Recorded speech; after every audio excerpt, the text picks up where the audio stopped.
जी कैफेड, आज के लेक्चर का आगाज करते हैं। रिकॉर्डिंग का साउंड ठीक है? Okay okay. हमारा चैप्टर 14 हो गया कंप्लीट। इसमें सारे कंसेप्ट पढ़ लिए, रिप्रोडक्शन के क्वेश्चन हमने साथ साथ डिस्कस कर लिए, केस स्टडी का एक क्वेश्चन डिस्कस कर लिया था हमने। वो क्वेश्चन बहुत अच्छा था वैसे, लेकिन हमने सिर्फ अभी तक एक केस स्टडी का क्वेश्चन डिस्कस किया। अब चूंकि आपको पता है हमारे पेपर में ज्यादातर जो पोर्शन होगा केस स्टडी बेस्ड होगा, तो सिर्फ 1, 2 या 3 केस स्टडीज की डिस्कशन काफी नहीं है। केस स्टडी की डिस्कशन हमने ज्यादा से ज्यादा करनी है क्लास में भी, और आपने ज्यादा से ज्यादा रिटर्न फॉर्म में प्रैक्टिस करनी है घर में भी। अच्छा, एंड में मुझे याद आया पॉजिटिव और नेगेटिव कंफर्मेशन लेटर का फॉर्मेट था, वो पढ़ा है आपने? ठीक है, उसको याद करने की जरूरत नहीं है। ठीक है, सिर्फ आपको इतना पता होना चाहिए कि किस तरह की इन्फॉर्मेशन, जैसे audit report, sample audit report में हमने जो अप्रोच अडॉप्ट की थी ना, कि हमने सारी रिपोर्ट को याद नहीं किया था, सिर्फ उसको 2-3 दफा पढ़ लिया था, ताकि हमसे कोई पूछे ना इस पैराग्राफ कौन कौन से पैराग्राफ होते हैं रिपोर्ट में, किस पैराग्राफ में क्या इंफॉर्मेशन डिस्कस होती है, वो उसको मोटा मोटा बता सके। बस इस हद तक हमने तैयार किया था।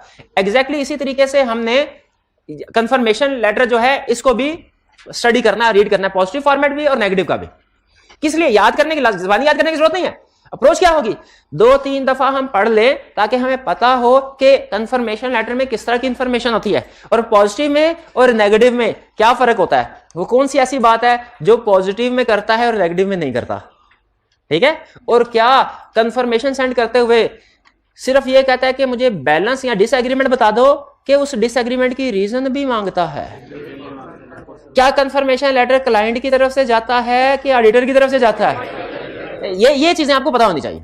ठीक है, क्या उसमें जो बैलेंस कंफर्म करवा रहा होता है वो इंटरिम डेट का होता है, वो फाइनल डेट का होता है, या वो जिस दिन ऑडिट रिपोर्ट दी जा रही है उस दिन का होता है?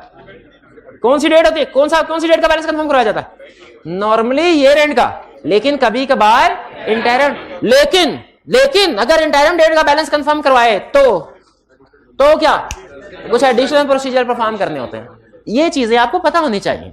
ये जब आप कंफर्मेशन लेटर को पढ़ेंगे ना, फिर आपको इसकी तसल्ली हो जाएगी। कितने स्टूडेंट्स ने रेड किया हुआ है? हाथ उठाइए। शाबाश, मेजॉरिटी ऑफ क्लास। ठीक है ठीक है। अच्छा, इसमें कोई लाइन लिखी हो? क्या लाइन लिखी हुई है?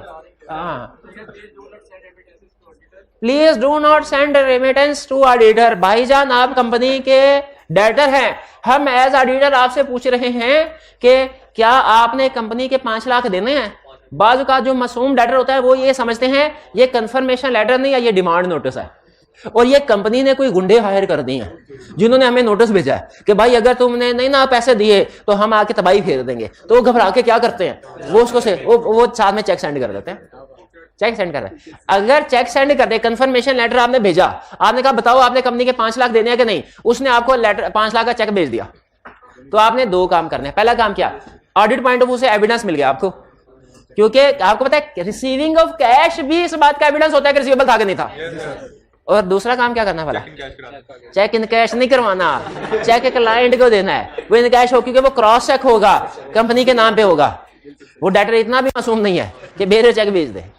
ठीक है, तो इसका मतलब ये हम उनको क्लैरिफाई कर रहे हैं कि भाई जहां पे लाइन लिखी हो ना, लाइन लिखी हो इसमें कि do not send remittance to us, इसका मतलब हमने कह रहे हैं हम एज ऑडिटर आपसे बैलेंस कंफर्म करवाना चाह रहे हैं, हम आपसे पैसे नहीं मांग रहे, हमें पैसे ना भेजें, हमें कंफर्मेशन का जवाब भेजें। पैसे भेजने तो अपने क्लाइंट को ही भेजें। ठीक है, इस लाइन का ये क्लियर हो गया मतलब? और कोई कुछ? क्या ये ऑडिट फर्म की तरफ से जाता है? यस, ऑडिट फर्म की तरफ से जाता है, क्योंकि इसका डायरेक्ट होना जरूरी है। ये जाता भी ऑडिट फर्म की तरफ से है, आता भी ऑडिट फर्म को है, लेकिन ऑथराइजेशन के साइन क्लाइंट से करवाने होते हैं हमने सीएफओ को। ठीक है, सीएफओ से, बिल्कुल जी। हाँ, एनुअल ऑडिट, क्योंकि ये इसमें इसलिए क्यों लिखा annual audit of our financial statements. देखिए, ये सिर्फ उस डेटर को ये बताने के लिए कि ऑथराइजेशन लेटर सीएफओ की से ऑथराइजेशन हो रही है, और सीएफओ उनको ये कह रहा है कि भाई जब हमारा ऑडिट चल रहा है, आप इसको लेटर का जवाब देते हैं। ठीक है, इस लाइन को थोड़ा चेंज करके दूसरे तरीके से भी लिखा जा सकता है कि we are conducted audit of your supplier. ठीक है, for this purpose we need this information, और नीचे सीएफओ के साइन होंगे तो वो ठीक हो जाए। याद रखें, सेंटेंस आप ऑडिटर के पॉइंट ऑफ व्यू से बनाएं या क्लाइंट के, इससे फर्क नहीं पड़ता। फर्क किससे पड़ता है कि लेटर किसके थ्रू भेजा। लेटर डायरेक्ट होना चाहिए, डायरेक्टली सेंड बाय ऑडिटर और directly received by auditor. Clear हो गया? कंपनी अगर रिप्लाई दे दे खुद उसको 1 लगाएंगे, अगर तेरे से पूछा ही नहीं है तेरे से, तुम उनका रिप्लाई तो पहले ही यस होगा सारे। कंपनी से पूछेंगे आपने वाकई इस लेटर से पैसे लेने, क्या वाकई हमने इस लेटर से पैसे लेने, वो तो यस ही कहेगी। कंपनी का जवाब तो कोई जवाब ही नहीं है ना, वो तो थर्ड पार्टी से होता है। कंपनी के जवाब को हम कहते हैं रिप्रेजेंटेशन। हम यहाँ पे रिप्रेजेंटेशन नहीं हासिल कर रहे, कंफर्मेशन हासिल कर रहे हैं। ठीक है जी। और कोई क्वेश्चन जी मेरे भाई? लियन क्या होता है? लियन कहते हैं सिक्योरिटी की डिफरेंट टाइप्स। जमानत, जब किसी से लोन लेते हैं ना, बैंक से लोन लेते हैं तो जमानत के तौर पे कुछ चीजें रखवाते हैं। और अगर आपको याद होना तो IAS 2 डिस्क्लोजर रिक्वायर करता है कि अगर कोई इन्वेंट्री जमानत के तौर पे रखवाई है कहीं पे तो उसको डिस्क्लोज करें। ऐसे ना IAS 2 में जैसा मुझे याद है कि 15-20 साल हो गए पड़ा, लेकिन ये 2 चीजें होती थी। एक NRV पे जो इन्वेंट्री होती थी उसका डिस्क्लोजर आता था, और दूसरा जो इन्वेंट्री आपने सिक्योरिटी के तौर पे रखवाई हुई है उसका डिस्क्लोजर आता था। तो ये सिक्योरिटी के तौर पे रखवाते हैं, इसके डिफरेंट टाइप्स होती हैं। हमने सिर्फ एक वर्ड, जनरल वर्ड यूज किया सिक्योरिटीज, वरना इसके अंदर फर्दर होता है हाइपोथिकेशन अलग है, प्लेज अलग है, मॉर्गेज अलग है, चार्ज अलग है। ठीक है, ये डिफरेंट टर्म। लियन अलग है। इन सब का मतलब एक ही है, क्या? सिक्योरिटीज। हमने एज ऑडिटर इनको सिर्फ सिक्योरिटी के लफ्ज के साथ ही मिलाना है। क्लियर हो गया मेरे भाई? और कोई क्वेश्चन? क्युमुलेटिव एरर्स कैजुअल एक टर्म यूज हुई है, ये भाई मुझे बताएंगे टर्म कहां यूज हुई है? Cumulative error schedule. Cumulative error schedule का मतलब है, आपको याद है हमें ऑडिट करते हुए डिफरेंट मिस स्टेटमेंट सामने आती हैं। अगर वो मिस स्टेटमेंट मटेरियल हो, क्या करते हैं? क्लाइंट पहले रिक्वेस्ट तो कर ले क्लाइंट से कि करेक्ट कर दे। क्लाइंट करेक्ट कर दे तो ठीक, नहीं करेक्ट करे तो फिर ओपिनियन मॉडिफाइड की तरफ जाते हैं, क्वालिफाइड ओपिनियन। अच्छा, अगर जोर से सुन के बताइएगा, अगर मिस स्टेटमेंट सामने आई लेकिन उसका इफेक्ट इमटेरियल है, इसका क्या करेंगे? बाकी मिस स्टेटमेंट के साथ ऐड करके देखेंगे, शाबाश। लेकिन बाकी मिस स्टेटमेंट तो अभी 2, 4, 8, 10 दिन के बाद आहिस्ता आहिस्ता सामने आएगी ना, तब तक इसको क्या करें? इसको संभाल के रख ले। इसको जिस सफे पे नोट करके रखते हैं ना, इसे कहते हैं क्युमुलेटिव एरर शेड्यूल। नाम से जाहिर है, शेड्यूल का मतलब लिस्ट, एरर का मतलब ऐसी लिस्ट जिसमें मिस स्टेटमेंट वगैरह, क्युमुलेटिव का मतलब जिसमें हम एग्रीगेट करते जा रहे हैं। क्युमुलेटिव एरर शेड्यूल का ऐसे लिस्ट जिसमें हम मिस स्टेटमेंट्स को एग्रीगेट करते जा रहे हैं, ताकि एंड में जाके देख ले इनका एग्रीगेट इफेक्ट मटेरियल बनता है कि नहीं बनता। अगर कोई मिस स्टेटमेंट इंडिविजुअली मटेरियल हो, उसकी वजह से ओपिनियन मॉडिफाई होता है? मटेरियल हो, क्वेश्चन की इंफॉर्मेशन गौर से पढ़ मेरे भाई। मटेरियल बोला, मटेरियल बोला। अगर कोई मिस स्टेटमेंट इंडिविजुअली मटेरियल हो, उसकी वजह से ओपिनियन मॉडिफाई होगा। अगर कोई इंडिविजुअली इमटेरियल है लेकिन दूसरों के साथ मिस स्टेटमेंट के साथ मिलकर मटेरियल बन गई, अब ओपिनियन मॉडिफाई होगा कि नहीं? या सब भी होगा? होगा। तो इंडिविजुअली भी मिस स्टेटमेंट मटेरियल हो सकती है और एग्रीगेट भी मटेरियल मिस स्टेटमेंट मटेरियल हो सकती है। हमने दोनों को देखना है। क्लियर हुई है बात? और कोई क्वेश्चन? कोई क्वेश्चन नहीं? चलिए अच्छा, अब सुन लें। आज से हो गया हमारा रगड़ा प्रोग्राम शुरू। इससे पहले अच्छा, बुक के बारे में आप बुक पब्लिशिंग के लिए भेज दिया मैंने, ठीक है? और वो उम्मीद है जुम्मे रात की रात को, अब शाम को अवेलेबल होगी पब्लिशर। मैंने उसे कहा भाई दोपहर को कर देना, सुबह कर देना, तो लेकिन बहरहाल वो कह रहा था जुम्मे रात की शाम तक सर हम कोशिश करके कर देंगे। तो उम्मीद है आपको। लेकिन तब तक देखें, हम चूंकि प्रैक्टिस तो करवानी, आपको जो चीजें भी चाहिए होंगी ना, जो चीजें भी, जो नोट्स चाहिए, केस स्टडी, वो सारी मेरी जिम्मेदारी मैं आपको प्रोवाइड करूंगा। यानी इन 3-4 दिनों में भी हमारी लर्निंग, हमारी प्रैक्टिस रुकनी नहीं चाहिए, ना ही रुकेगी इंशाल्लाह। तो आपको अब हमने चूंकि केस स्टडीज की तरफ जाना है, केस स्टडी की प्रैक्टिस, अब आपको डेली बेसिस के ऊपर केस स्टडीज की होम असाइनमेंट दी जाएगी। अब आपको डेली बेसिस के ऊपर केस स्टडी की होम असाइनमेंट दी जाएगी, ठीक है? और वो रिटन फॉर्म में आपने करनी है, रिटन फॉर्म में आपने करनी है ये, और हम उसको चेक करेंगे, ठीक है? हम उसको डेली बेसिस के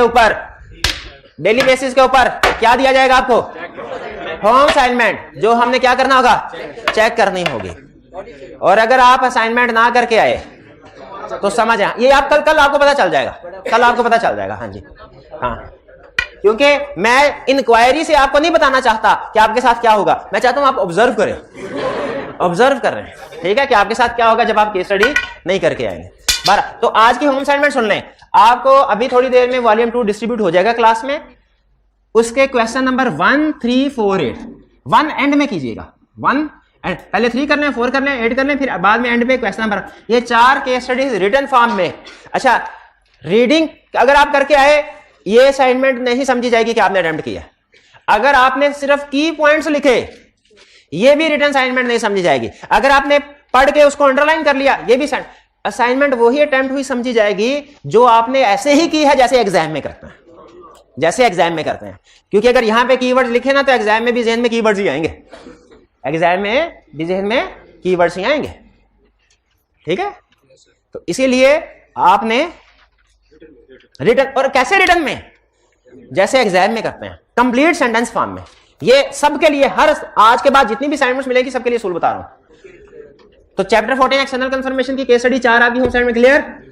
आइए अब कुछ डिस्कशन करते हैं ताकि आपको यह पता चल जाए कि केस स्टडीज आपने किस तरीके से उसको एनालिसिस करना है और एग्जाम में कितने तरीकों से हमें वो केस स्टडी कंफर्मेशन। अच्छा, एक चीज में रखिएगा, हर चैप्टर की केस स्टडी हमारे सिलेबस में ना, हमारी बुक में जो हमारी वाली बुक आई क्या वाली, उसमें तकरीबन 24 के करीब चैप्टर्स हैं। हर एक चैप्टर केस स्टडी बेस्ड नहीं है, ठीक है। समझ लीजिए कि 11-12 के करीब चैप्टर्स हैं जो केस स्टडी बेस्ड हैं और बाकी के चैप्टर केस स्टडी बेस्ड नहीं है। जो चैप्टर केस स्टडी बेस्ड है ना, हर चैप्टर की केस स्टडी का अपना एक इंफॉर्मेशन होती है, अपना एक स्टाइल होता है, ठीक है। आपने से पहले बिजनेस लॉ कैफ 4 में केस स्टडीज की होंगी, लेकिन उसमें एक ही जनरल अप्रोच होती थी। क्या अप्रोच? के लीगल प्रोविजन लिखे और केस का डिसीजन, बेसिक डिसीजन लिखे।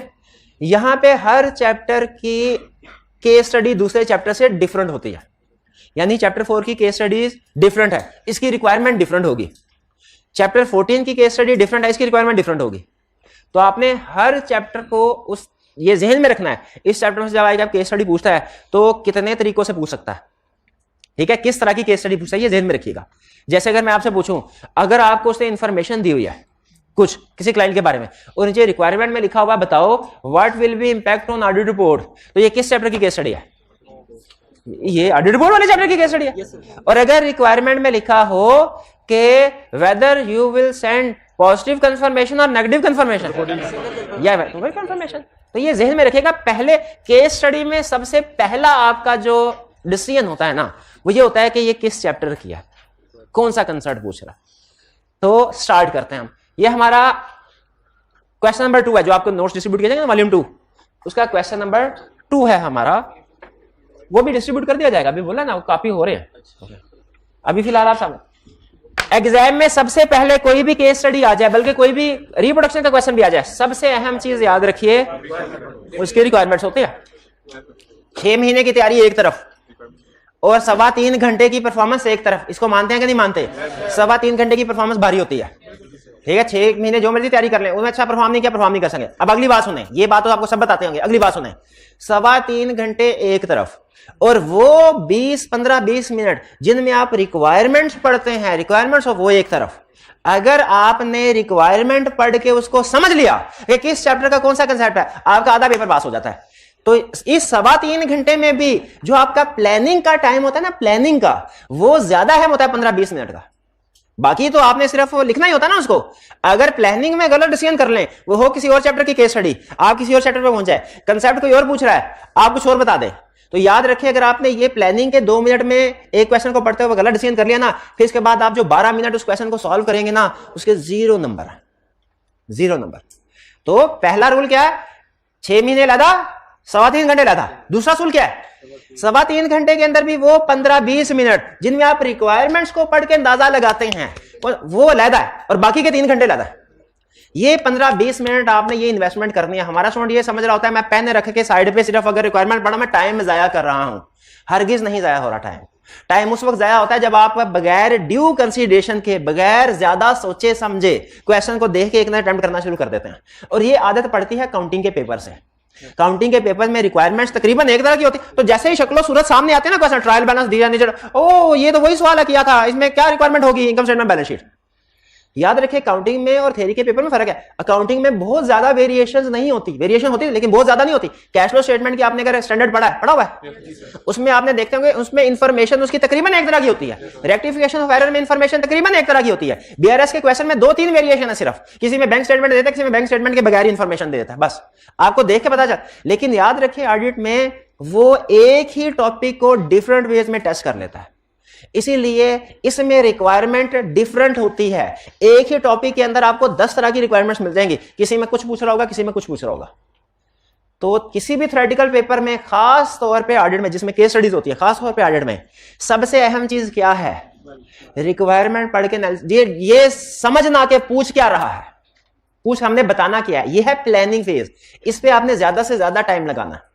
इवन आपका आधा घंटा 45 मिनट भी लग जाए ना, और आप लेकिन हर क्वेश्चन में से ये डिसाइड कर लें कि इसमें रिक्वायरमेंट में पूछ क्या रहा है, तो याद रखें ये ज्यादा बेहतर है उस स्टूडेंट की निस्बत जो कि फौरन पेपर अटेम्प्ट करना शुरू कर देता है। तो सबसे पहले हमने इस क्वेश्चन में बताइए, एग्जाम में ये क्वेश्चन हमारे सामने आ गया, सबसे पहले हमने क्या करना है, रिक्वायरमेंट पढ़नी है। जरा देखिए, required assess the appropriate, requirement का एक एक लफ्ज देखें। पूरी किताब अहम है, लेकिन पूरी किताब, वही बात दूसरे अल्फाज में कह रहा हूं, पूरी किताब एक तरफ, जो क्वेश्चन पेपर है वो उससे ज्यादा अहम हो गया। एग्जाम वाले दिन हमारे लिए पूरी किताब अहम नहीं है, क्वेश्चन पेपर में जो कंसेप्ट पूछे वो ज्यादा अहम है। और क्वेश्चन पेपर भी अहम है सारा पूरी किताब, लेकिन क्वेश्चन पेपर के अंदर भी क्वेश्चन इसके ना, अब मैं वो चीजें बता जो आपको लग रहा था मैं टाइम जाया कर रहा हूं, ठीक है, लेकिन इसी तरह आपको उस एग्जाम में भी लग रहा होता है कि जब आप प्लानिंग कर रहे होते हैं ना, एनालिसिस, टाइम जाया कर, ये टाइम जाया नहीं है, ये वो बातें हैं जो कहीं ज्यादा अहम है क्वेश्चन सॉल्व करने से। ये इस पूरी इंफॉर्मेशन में ये कोई, मेरा ख्याल है समझ लीजिए कोई 150-200 वर्ड्स तो होंगे, 200 के करीब वर्ड्स होंगे, या यूं कह ले कि इसमें कोई 25-30 लाइंस तो होंगी, ठीक है। इन चले 20 कर लेते, 20 लाइंस होंगी, 18 ऊपर है और 2 लाइंस नीचे है। सारी की सारी लाइंस अहम नहीं है। इस क्वेश्चन के अंदर 20 लाइंस हैं, सारी की सारी लाइंस इक्वली इंपोर्टेंट नहीं है, इसमें से कुछ लाइंस बहुत ज्यादा अहम है। वो कौन सी है, और बाकी की 18 कम अहम है। रिक्वायरमेंट में अब देखिए, ऑडिट की लैंग्वेज में बात कर रहा हूं। रिक्वायरमेंट को पढ़ने समझने में गलती कर दी ना, ये है risk at financial statement level. इसमें गलती की, पूरा क्वेश्चन गया हाथ से। हाँ, ऊपर की 18 में कोई गलती कर, इसमें गलती कर दी, पूरा क्वेश्चन गया, 1-2 नंबर गए, बाकी के नंबर मिल जाएंगे। वो रिस्क एट एजर्शन लेवल है। तो एग्जाम में ज्यादा से ज्यादा टाइम प्लानिंग आपने रिक्वायरमेंट पढ़ने समझने पे, रिक्वायरमेंट का एक एक लफ्ज समझ आना चाहिए। क्वेश्चन में चाहे पूरी एडजस्टमेंट छूट जाए, कोई मसला नहीं है। रिक्वायरमेंट क्या कह रहा है, असेस करें, डिसीजन करें, वैल्यूएट करें, इससे कोई फर्क नहीं पड़ता। असेस करो, वैल्यूएट करो, एनालाइज करो। वो बात होता है कुछ बुक्स में ना लेता था वर्ब लिख के ना लिस्ट बनाई होती है और कहा था इसका ये मतलब है, इसका ये मतलब है, वो फारिग है, क्रॉस मारे इसको, कुछ भी नहीं। ठीक है, असेस करो, वैल्यूएट करो, बताओ मुझे क्या बताएं, appropriateness of work performed by audit team. क्या कह रहा है, assess appropriateness of work performed by audit team. क्या कह रहा है, असेस करो, वैल्यूएट करो कि काम टीम ने ठीक किया है कि नहीं, टीम ने काम ठीक किया है कि नहीं। मुझे इससे तकरीबन कंफर्म हो गया टीम ने कोई ना कोई गलत काम किया, और ठीक काम किया होता तो सवाल थोड़ी बनता। केस बनता ही तब है जब कोई गड़बड़ होती है। तो इसका मतलब है टीम ने कोई काम किया है और उसने प्रोसीजर ही परफॉर्म किया, और हमसे वो ये पूछ रहा है कि क्या वो प्रोसीजर ठीक परफॉर्म किए कि नहीं। फिर also suggest the additional procedure which the audit team में परफॉर्म। अब उसको भी पता है कि कोई ना कोई गड़बड़ होगी।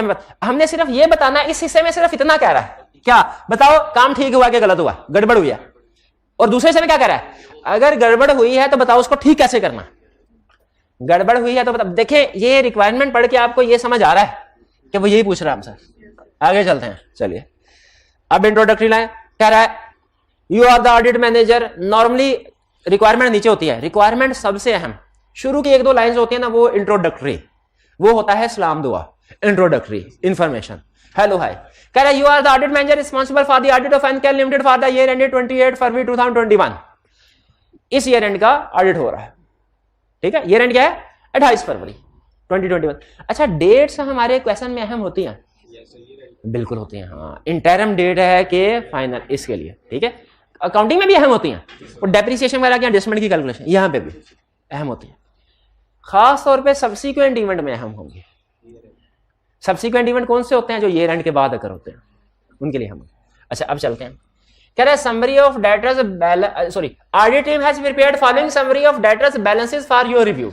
ऑडिट टीम ने आपके सामने कहा, सर ये लीजिए, रिव्यू कीजिए। मैंने कहा ठीक है। अब हम मैनेजर बन गए हैं। कह रहा है, summary of debtors balance at their confirmed amounts as at 31 January 2021। Debtors की समरी और जो अमाउंट उन्होंने कंफर्म किया 31 जनवरी। फौरन गलती पकड़ जाने का, ये तो ये एंड 28 फरवरी, 31, ये तो हो ही नहीं सकता, ये तो हो ही नहीं सकता। उन्हें किस डेट में भेजना चाहिए था, 28 फरवरी पे, 31 जनवरी में भेजा तो गलत किया। ये गलत नहीं किया, भेज सकते, इंटरम बैलेंस है तो भेज सकते हैं ना, बिल्कुल ठीक है। हम आगे चलते हैं। Assertions verified, assertions verified, completeness, cut off and rights and obligation. Completeness नहीं होती, की बात है, मैं कहता हूं कट ऑफ भी नहीं होती, कट ऑफ होती है, और डेटर्स में कट ऑफ कहां से आ गई? नहीं होती ना। इनडायरेक्ट रिलेशन, भाई मैं तो कंफ्यूज करूंगा, आपका कंसर्ट पक्का है तो मैं तो कंफ्यूज करूंगा, ठीक है, क्योंकि अब मुझे अपना टीचर देखिए, क्वेश्चंस करते हुए मुझे अपना टीचर ना समझे, मुझे आई कैप समझे, आपका दुश्मन हूं मैं इस वक्त मैं आपको घुमाऊंगा, गलती करने में मजबूर करूंगा, आपने अपने कंसर्ट पक्के रखने हैं। कंप्लीटनेस की दर्शन वेरीफाई नहीं होती, कट ऑफ की वेरीफाई होती है, हालांकि ये डेटर का केस है अकाउंट बैलेंस, लेकिन चूंकि सेल से इनडायरेक्ट रिलेशनशिप है, राइट हैंड एप्लीकेशन वो भी होती है, तो हमने एक गलती पकड़ ली, क्या लिखेंगे? सेंटेंस क्या बनाएंगे? assertion of completeness is not verified through confirmation, there should be some other procedure। अच्छा, यहां पे जजमेंटल क्वेश्चन, क्या हमें कंप्लीटनेस का कोई प्रोसीजर बताना चाहिए क्या नहीं बताना चाहिए? नहीं, वेरीफाई नहीं ना हो रही, तो क्या उसको ये नहीं बताना चाहिए कि फिर कंप्लीटनेस कंफर्मेशन से वेरीफाई नहीं हो रही तो किससे वेरीफाई होगी? तो वो बताने चाहिए कि नहीं? नहीं बताने चाहिए। चलो ठीक है, ठीक है, मैं वैसे मार्क्स देख के डिसाइड करूंगा। अगर मैं एंड पे गया और सारा मटेरियल लगा के मार्क्स को जस्टिफाई करवा रहा है, 5-6 नंबर का क्वेश्चन है और मैंने 5-6 गलतियां आइडेंटिफाई कर ली हैं, फिर मैं शायद मजीद डिटेल में ना जाऊं क्वेश्चन के, लेकिन अगर मार्क्स ज्यादा हुए तो मैं डिटेल में जाऊं। आपने इस तरह की चीजें सोचनी है कि मैंने गलती आइडेंटिफाई कर ली, अब इसको ठीक करने का तरीकाकार मुझे बताना चाहिए कि नहीं बताना चाहिए, ठीक है। कुछ चीजें तो उसने क्लियरली बता दिया, कुछ जजमेंट पे बेस करते हैं।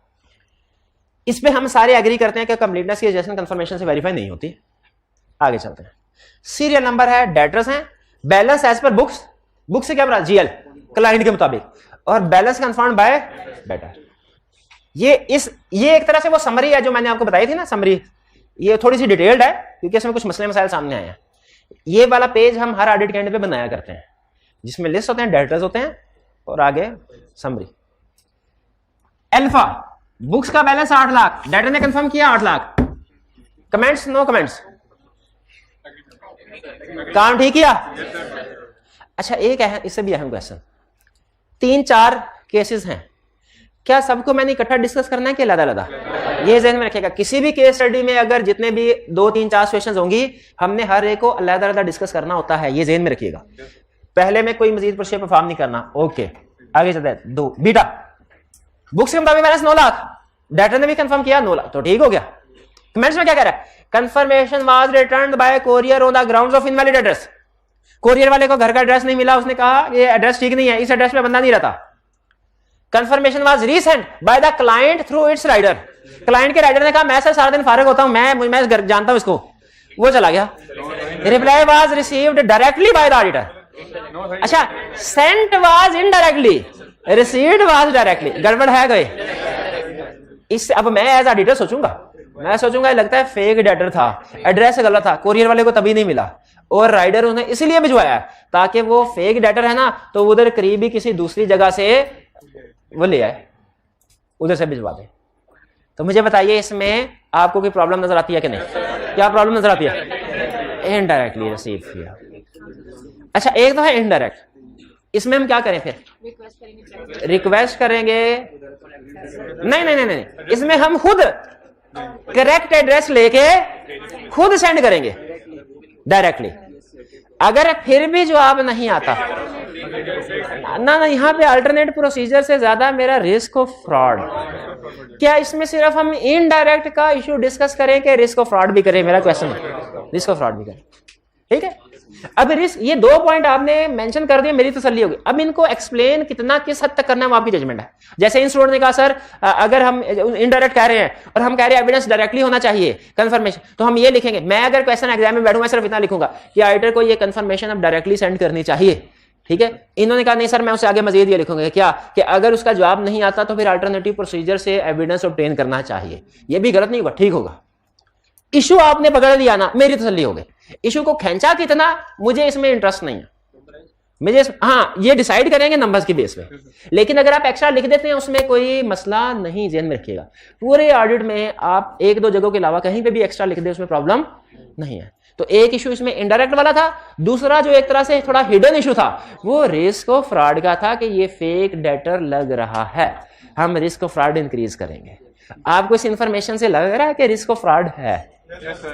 देखिए, राइडर की वजह से इनडायरेक्ट हो गया वो तो सब आइडेंटिफाई कर लेते हैं, लेकिन एड्रेस इनवैलिड था और फिर क्लाइंट से थ्रू हमें मिला है, इससे हमारा रिस्क ऑफ फ्रॉड क्लियर हो गया। 2 पॉइंट मैंने इसमें आपको दिए, एक कौन सा इनडायरेक्ट और दूसरा रिस्क ऑफ फ्रॉड। आगे चलते हैं। Third gamma, balance has been booked 7 lakh, confirm by no reply received, gamma has gone into liquidation. Comments में क्या लिखा है, रिप्लाई क्यों नहीं रिसीव हुआ? Gamma has gone into liquidation. अच्छा एक मिनट, अरे मैं एग्जाम में क्या करूंगा, अब उसने कहा नो रिप्लाई रिसीव्ड, तो जब रिप्लाई तो अल्टरनेटिव प्रोसीजर से एविडेंस लेते हैं, मैं इसमें अल्टरनेटिव प्रोसीजर लिखूंगा। बताइए कितने स्टूडेंट कहते हैं मेरी अप्रोच सही है, कितने कहते हैं गलत है? हाइब्रिड वाले क्या कहते हैं? हाइब्रिड वाले कोई पार्टिसिपेशन नहीं कर रहे होते। ए भाईजान हाइब्रिड वाले आप बताइए, जो फ्रंट बैठे या बैक एंड पे जहां पे बैठे, बताइए इस केस में अल्टरनेटिव प्रोसीजर लिखने चाहिए क्योंकि रिप्लाई रिसीव नहीं हुआ, या कि बैंक्रप्सी ऑफ डेटर के प्रोसीजर लिखने चाहिए? बैंक भाई हाइब्रिड में से आवाज सुना दें ताकि मुझे तसल्ली हो, मेरी आवाज उन तक और उनकी मेरे तक पहुंच रही है। किसी को भी दे दे भाई, हाइब्रिड में कुछ स्टाफ है हमारा?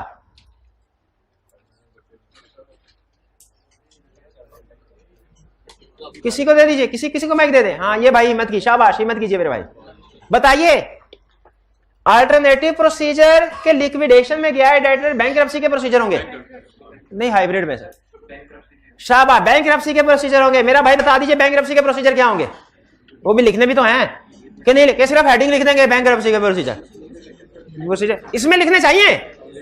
इसमें मैंने जोर नहीं दिया आपके ऊपर क्योंकि इसमें मेन इशू कवर हो गया था, 1-2 नंबर के लिए काफी है। लिक्विडेटर से पूछेंगे, क्लाइंट से पूछेंगे, ईयर एंड के बाद कलेक्शन हुई वो देखेंगे, करस्पॉन्डेंस देखेंगे, फाइनेंशियल पोजीशन देखेंगे, क्या थी गैमा की, उसके एसेट लायबिलिटी की पोजीशन क्या थी, सिक्योरिटी के तौर पे कोई चीज रखी है वो देखेंगे।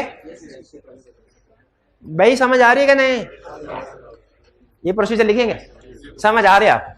लेकिन हेडिंग देके थर्ड केस गैमा, उसके बाद नीचे लिखने। फिर फोर्थ हेडिंग देंगे small distributors 6 lakh, confirm by not applicable.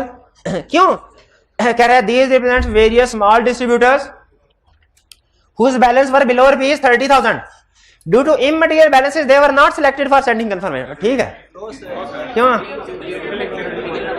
Individually immaterial तो गलत किया ना? क्यों गलत किया? इंडिविजुअली इमटेरियल एग्रीगेट होकर मटेरियल बन सकते हैं। जी जी, किस केस में? थर्ड वाले में? जी जी पूछिए। हाँ पहले देखेंगे जी, उन्होंने कहा जी पहले बताइए सर, आपने कहा था कंफर्मेशन का रिप्लाई जब रिसीव नहीं होना तो आपने पहले देखना है कि पॉजिटिव है कि नेगेटिव है, तो हो सकता है ये नेगेटिव भेजी हो रिप्लाई, तो सब कुछ गुड है, इसमें कुछ भी नहीं करना। 2 कंसेप्ट क्लियर करना है। पहला कंसेप्ट, अगर क्वेश्चन में कुछ भी मेंशन आना हो वो पॉजिटिव होगी क्योंकि ज्यादातर पॉजिटिव कंफर्मेशन सेंड की जाती है। और दूसरा रिप्लाई से, लेकिन उसकी रीजन बता रहा है, जब रीजन बता रहा होता है हमने रीजन के मुताबिक प्रोसीजर परफॉर्म करने का जनरल, और रीजन क्या है? लिक्विडेशन में गया है डेटर। डेटर कहता है भाई मैं तो घर में हूं, लिक्विडेटर बैठा है मेरे ऑफिस में, मैं तो बैंकरप्ट हो गया, मैं कुछ नहीं कह सकता, उससे पूछो उससे पूछो। तो इसीलिए याद रखें लिक्विडेशन में हमने लिक्विडेशन के प्रोसीजर परफॉर्म करने हैं, नो रिप्लाई के अल्टरनेटिव प्रोसीजर परफॉर्म नहीं कर, क्योंकि उसने स्पेसिफिक रीजन दे दिया है। क्लियर हुआ मेरे भाई? जिन्होंने पूछा था भाई क्लियर हुआ?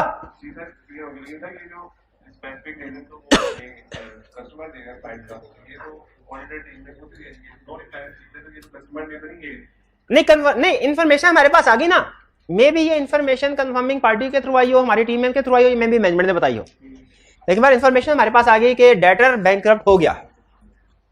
डन, ये भी क्लियर? अच्छा अब सुन ले, आपने हर केस स्टडी जब सॉल्व, असल मकसद क्वेश्चन सॉल्व करना नहीं होता, क्वेश्चन के अंदर जो उसने एडजस्टमेंट्स चेक किए है ना, जो ट्रिकी कंसेप्ट वो निकालना, वो सीखना होता है। तो आपने जब ये सारा आधा घंटा लगा के रिटन फॉर्म में केस, कोई भी केस आइंदा से कोई भी केस, मेरी बल्कि काउंटिंग में भी ये प्रैक्टिस होती थी जो मैं अब आपको बताने जा रहा हूं, आपने केस स्टडी में, तो उसके बाद आपने सोचना है इसमें लिखा तो मैंने एक सफे पे सॉल्व किया है, इसमें लेकिन काम की चीजें 3-4 ही थी, वो चीजें क्या थी वो आपने लिखना है। ठीक है? जैसे इसमें पहले वाले केस में इशू, पहले वाले केस में तो कोई इशू नहीं था, सेकंड वाले केस में इशू क्या था? इनडायरेक्ट। तो आप साइड पे लिख दे कि एग्जाम में इनडायरेक्ट कंफर्मेशन देगा, ये छोटी सी लाइन लिख दे, एग्जाम में इनडायरेक्ट कंफर्मेशन देगा। आगे आपको पता आपने इसको सजेस्ट क्या करना है, डायरेक्ट हो। फिर दूसरा गैमा, कंफर्मेशन में डेटर बैंकरप्ट करवाएगा, तो मैंने बैंक्रप्सी के प्रोसीजर लिखने हैं एक लाइन में। यानी उसने जो की पॉइंट टेस्ट किया ना, जिसके ऊपर उसने क्वेश्चन खड़ा किया, जिस कंसेप्ट के ऊपर, आप उस कंसेप्ट को डीकोड करके लादा अपने पास लिख दें। फिर अगली लाइन में क्या लिखें? Small distributor. एग्जाम में वो छोटे छोटे डेटर्स कह के कंफर्मेशन नहीं भेजेगा, मैंने भिजवानी है। ये लाइन लिख ले, एक एक लाइन में ये की पॉइंट आपने ना, ये रिवीजन में काम आएगा। अगली दफा आपको ये क्वेश्चन दोबारा करने की जरूरत नहीं है, ये की पॉइंट्स आप पढ़ेंगे, रिवीजन हो जाएगी आपकी। और आप फिर देखेंगे, अभी आपको लग रहा होगा एक क्वेश्चन में, आगे चल के नेक्स्ट क्वेश्चन पे देखेंगे ना, आपको पता चलेगा नेक्स्ट क्वेश्चन में 3 नई चीजें आई हैं, एक वही चीज है जो पिछले क्वेश्चन में की थी। फिर जब तीसरे क्वेश्चन पे पहुंचेंगे, तीसरी केस, तो आपको पता चलेगा इसमें 2 नई चीजें हैं, 2 वही हैं जो पिछले 2 क्वेश्चन में की हैं। यानी आपकी लिस्ट कोई बहुत लंबी चौड़ी नहीं बनेगी। एक चैप्टर की अगर 50 केस स्टडीज है ना, तो हो सकता है आपके उसमें से 25-30 की कंसेप्ट्स निकले सिर्फ, जो एक सफे पे पूरे हो जाए। वो सफा है आपका असल नॉलेज। आपका असल नॉलेज ये क्वेश्चन सॉल्व करना नहीं है। अकाउंटिंग में ना, काउंटिंग करते करते ना, हम ऑडिट को भी काउंटिंग के तरीके से, उसमें प्रैक्टिस अहम होती है, क्योंकि एग्जाम में प्रैक्टिस करनी है। उसमें कुछ समझ एडजस्टमेंट ना भी आए ना, तो भी आपकी कैलकुलेशन हो रही है, आप इंडायरेक्टली सीख रहे होते हो। हालांकि मैं जब स्टूडेंट था, मेरा उसमें भी असूल था कि असल तो मार्क्स आपको पता है ट्रायल बैलेंस की पोस्टिंग के नहीं होते, एडजस्टमेंट के होते हैं। तो मैं ये लिखा करता था कि डिस्पोजल अकाउंट में सबसे अहम चीज क्यूमुलेटेड डेप्रिसिएशन कैलकुलेट करना है, जिसमें हम नंबर ऑफ ईयर्स काउंट करते हुए गलती करते हैं, वो ध्यान से देखना। ये मैं लिख लेता होता था ताकि आपको पता चले, आप एग्जामिनर की तरह सोचना शुरू करें, स्टूडेंट की तरह नहीं कि क्या चीज ट्रिकी है, एग्जामिनर वो पूछेगा। तो आपने आइंदा इस तरीके से काम करना है। यानी जिस भी केस स्टडी को सॉल्व करना है ना, उसमें से लिए नई चीज होगी, नया तरीका वारदात होगा जो आईकैप का। हर केस स्टडी को सॉल्व करने के बाद जो आईकैप का नया तरीका वारदात है, वो आपने केस में से उठा के अपने पास नोट्स में लिख देना, कहीं किसी सफे पे। ठीक है, ये आपने हर चैप्टर में करेंगे। इसमें एक इशू रह गया है, कोई माई का लाल जो बताए इस क्वेश्चन में क्या इशू रह गया? नो नेगेटिव कंफर्मेशन, पॉजिटिव हो रही है, पॉजिटिव। अच्छा, इसमें करना क्या चाहिए, ये क्या है? नहीं, इसको भी कवर करना चाहिए। ठीक है, मैं इस बात से एग्री करता हूं कि इन्होंने कहा सर ये बता दे इसमें कोर्स ऑफ एक्शन क्या होगा। इसमें ऑडिटर को अपनी कंफर्मेशन में इनको भी कवर करना चाहिए। हाँ, पॉजिटिव के बजाय नेगेटिव सेंड कर सकता है, लेकिन कवर जरूर करना चाहिए। प्रोसीजर चाहे पॉजिटिव का है चाहे नेगेटिव, फर्क नहीं है, लेकिन कवर जरूर करना चाहिए। एक इशू अभी भी रह गया। हाँ जी, ये इंटरम डेट का केस था। ये रेंट पे का फर्दर प्रोसीजर नहीं लिखने, हमने लिखने हैं कि नहीं लिखने? हम समझ रहे होते हैं। अच्छा, साइकी बनी होता है, मैं फिर वही कहूंगा काउंटिंग, क्योंकि वो आदतें वो प्रैक्टिस करते हैं ना। आप खुद अंदाजा लगा ले पिछले 6 महीने में कितने घंटे आपने काउंटिंग पढ़ी और कितने घंटे आपने कोई थ्योरेटिकल सब्जेक्ट पढ़ा होगा, जमीन आसमान का फर्क होगा। तो काउंटिंग में तो ऐसे होता है, एडजस्टमेंट फॉर 1 2 3 4, वो ये एडजस्टमेंट सॉल्व करनी होती है। लेकिन इसमें आपको इंफॉर्मेशन में से भी इश्यूज दे देता है। एक और चैप्टर है, उसमें भी उसने एक दफा किया ऐसे ही इशू लिखा, पॉइंट नंबर 1 ये मसला है, 2 ये मसला है, 3 ये मसला है, और नीचे कुछ और इंफॉर्मेशन थी, मसला उसमें भी था।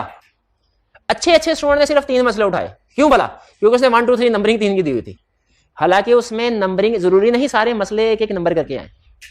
इस क्वेश्चन में देखे उसने 1 2 3 4। अब इसमें एक अहम देखिए, क्वेश्चन प्रैक्टिस करवाना मेरा मकसद नहीं है, वरना ये मैं 10 मिनट में भुड़का देता।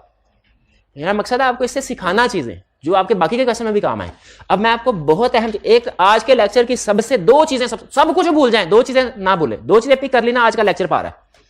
पहली चीज मैंने आपको बताया, 6 महीने एक तरफ, 3.25 घंटे एक तरफ, और 3.25 घंटे एक तरफ, 15 मिनट एक तरफ, या इसी को दूसरे अल्फाज में कहते हैं सारी किताब एक तरफ, पेपर में जो कंसेप्ट टेस्ट हुए एक तरफ, और पेपर एक तरफ, रिक्वायरमेंट्स एक तरफ। रिक्वायरमेंट सबसे, बाकी जो मर्जी गलती कर ले। कोई भी स्टूडेंट जो है ना, नॉर्मली जो मेरा एक्सपीरियंस है, वो इंफॉर्मेशन में से कोई चीज स्किप कर ली, कोई ऐसा लफ्ज इंग्लिश का लिखा हुआ था जो समझ में नहीं आया, इस वजह से फेल नहीं होता। नॉर्मली रिक्वायरमेंट को सही समझ नहीं पाए, इस वजह से फेल होते हैं।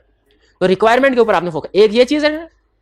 और दूसरी चीज, आइंदा प्रैक्टिस हर सब्जेक्ट में सी है, जब कभी कोई भी क्वेश्चन करे ना रिटन फॉर्म, एक तो रिटन फॉर्म में करना है, उसमें से जो आईकैप का तरीका है वारदात है, वो आपने लदा कर लेना।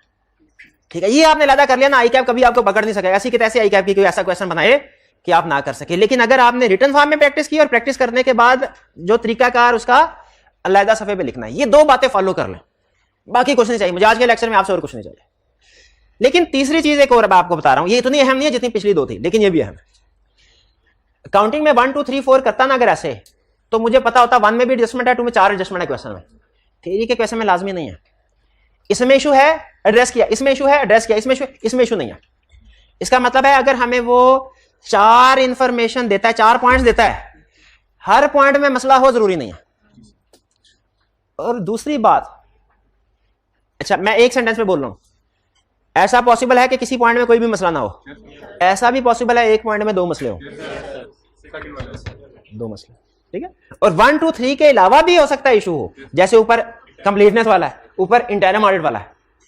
स्टूडेंट ये अच्छा स्टूडेंट ऊपर वाले को स्किप कर देगा, इसको ठीक करेगा, इसको ये दोनों ऊपर स्किप कर देगा।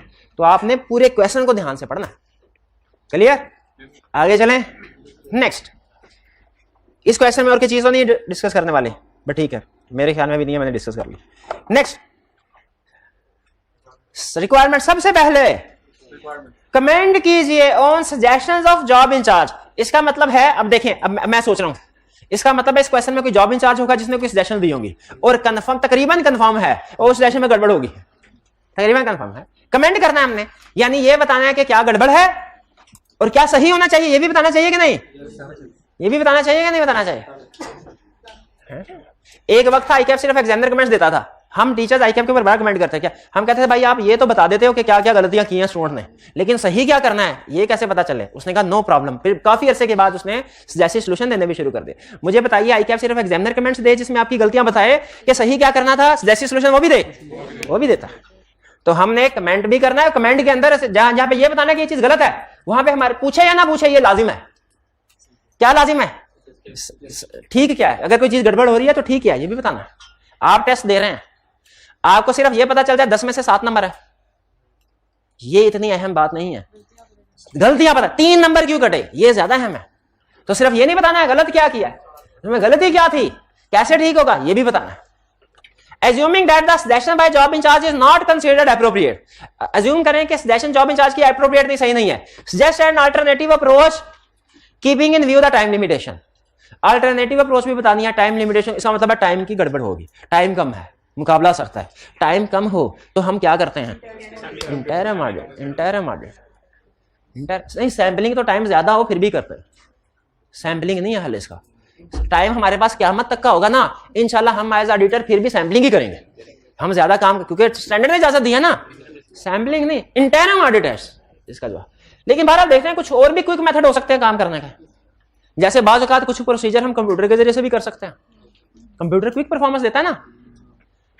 पहला, you are the audit manager in the form of chartered accountants following the extract of email, email को अंडरलाइन करें, received from the job incharge. चलो शुक्र है जॉब इंचार्ज, अच्छा मैं समझा डेटर को से ईमेल आई है, मैं एक दफा घबरा गया था, मैं क्या समझा, क्यों घबरा, डेटर से ईमेल आई है, क्यों, क्योंकि डेटर से जो ईमेल आती है वो तो एक्सटर्नल कंफर्मेशन होती नहीं है ना, होती है, तो उसमें मसला क्या होता है, ऑथेंटिक है कि नहीं, ये इशू होता है, उसकी रिलायबिलिटी, डोमेन वगैरह चेक कर, शाबाश। लेकिन ये मेरी सली, क्योंकि यही मेल आई तो है, लेकिन हमारे अपने मैनेजर की तरफ से आई है, ठीक है, मैनेजर क्या कह रहा है, फ्रॉम द जॉब इंचार्ज की तरफ से, मैनेजर तो हम है, वो जॉब, अच्छा मैनेजर ऊपर होता है कि जॉब इंचार्ज, मैनेजर ऊपर होता है। जॉब इंचार्ज का मतलब है जो टीम क्लाइंट पे जाके काम कर रही है, मैनेजर का मतलब जो ऑफिस में बैठ के चाय पी रहा है, तो वो सीनियर है मैनेजर। क्लाइंट को Concordia limited for the year ending 31 March 2018 करे, अच्छा जवाब क्या करे, I am considering to circulate negative confirmation on 1 April 2018 for debtor balances outstanding as on 31 March. अच्छा बैलेंस 31 मार्च का कंफर्म करवा रहा है, लेकिन सेंड कब कर रहा है, 1 अप्रैल। नहीं ये ठीक है, कोई प्रॉब्लम नहीं है, कोई प्रॉब्लम नहीं है, ठीक है। एज फर्स्ट, अच्छा रीजन बता रहा है मैं क्यों नेगेटिव कंफर्मेशन सेंड कर रहा हूं। As firstly reporting deadline at CLR very stringent, very stringent मुझे नहीं पता क्या, पहली दफा सुन रहा हूं, लेकिन मुझे कंटेक्स्ट से पता चल रहा है कि इसका मतलब बड़ी कोई टाइट डेडलाइन है, कोई अनकरीबी ऑडिट इसका मुकम्मल करना होगा। कमेंट कीजिए ठीक डिसीजन है कि गलत। नेगेटिव कंफर्मेशन की जस्टिस, क्या नेगेटिव कंफर्मेशन के क्राइटेरिया में ये क्राइटेरिया था कि टाइम कम हो तो नेगेटिव सेंड कर लेना, वो यही रीजन बता रहा है, पहली गलती, ठीक है। Secondly the population comprise of large number of small balances, ये ठीक है, अच्छा इसमें गलती नहीं है तो इसको छोड़ दें। एंड थर्डली रिस्क लो, ये भी ठीक है, इसको भी छोड़। हाँ क्या हमें इसमें सिर्फ एक एरर लिखना चाहिए कि stringent deadline is not a valid criteria to determine negative confirmation. या जो मिस है वो भी मेंशन करें, ये सब वो भी मेंशन करना चाहिए। अब देखें, अब डिस्कशन ज्यादा टेक्निकल हो जाएगी, एक ही लेक्चर में पता नहीं कितनी चीजें बताना मुनासिब है कि नहीं, बता देता हूं। लोग गलतियां करते हैं ना दो तरह की, जो मिस्टेक्स करते हैं ना लोग दो तरह, एक होती है एरर, एक होता है ओमिशन। एक होती है एरर, एक होता है ओमिशन। एरर का मतलब क्या है? काम किया लेकिन गलत। ओमिशन का मतलब क्या है? काम किया ही नहीं। दोनों गलतियां। एरर में हमने ये बताना होता है कि ये काम नहीं करना था, ओमिशन में बताना होता है कि ये काम करना था। इस सेंटेंस में नेगेटिव कंफर्मेशन के हवाले से एरर भी है, ओमिशन भी है। अब स्टूडेंट क्या करता है भला? अच्छा, स्टूडेंट इसको आइडेंटिफाई कर लेता है कि सर ये रेलिवेंट क्राइटेरिया नहीं है नेगेटिव कंफर्मेशन डिसीजन करने में, लेकिन जो पॉइंट दो ओमिटेड थे उस पर कमेंट करना भूल जाता है कि मेरे इसमें ये भी बताना है कि negative confirmation appropriate provided other two condition are also met. जो आपको बताया मैंने वो भी लिखने। क्लियर हुआ? ये एरर और ओमिशन दोनों क्लियर हो गए? हाँ, क्या टॉप पे एक दफा सारी चारों कंडीशंस लिख के फिर क्वेश्चन सॉल्व कर लेना ज्यादा बेहतर है कि डायरेक्ट कर दे? मेरा ख्याल है बेहतर यह है कि चारों कंडीशन लिख देनी चाहिए, क्योंकि मैंने आपको एक टिप बताई हुई है कि जब कभी नेगेटिव कंफर्मेशन की एप्रोप्रिएटनेस पूछे, बेहतर है चारों कंडीशन। ज्यादा टाइम नहीं लगता, 2 ढाई 3 मिनट में लिख देते हैं। लेकिन बहरहाल फिर भी अगर आप समझते हैं मटेरियल ज्यादा है, नंबर कम है, तो ना लिखें। लेकिन मेरा ख्याल है लिख देना बेहतर है, to be on safe side. लिख देना बेहतर है। पहला इशू क्लियर हो गया। दूसरा, I have also been offered by CL CFO that one of their staff would get all the confirmation signed from the debtors and deliver them to our firm's office. This could help us in meeting the reporting deadline. Indirect है। Verify।